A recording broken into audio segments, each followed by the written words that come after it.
कहवा में जन्म कंस पापी बड़ा रे उत्पाती न हो बहिनी। कहवा में जन्म श्री कृष्ण त सिरवा मुकुट सोहे हो बहिनी। कहवा में जन्म श्री कृष्ण त सिरवा मुकुट सोहे हो।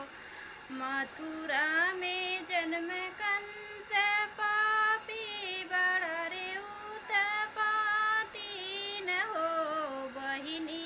गोकुला में जन्म श्री कृष्ण त सिरवा मुकुट सोहे हो बहिनी। गोकुला में जन्म श्री कृष्ण त सिरवा मुकुट सोहे हो।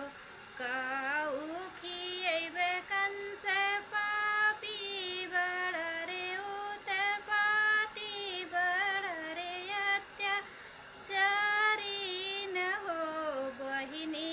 काऊ खियैबे श्री कृष्ण त सिरवा मुकुट सोहे हो बहिनी। काऊ खियैबे श्री कृष्ण त सिरवा मुकुट सोहे हो।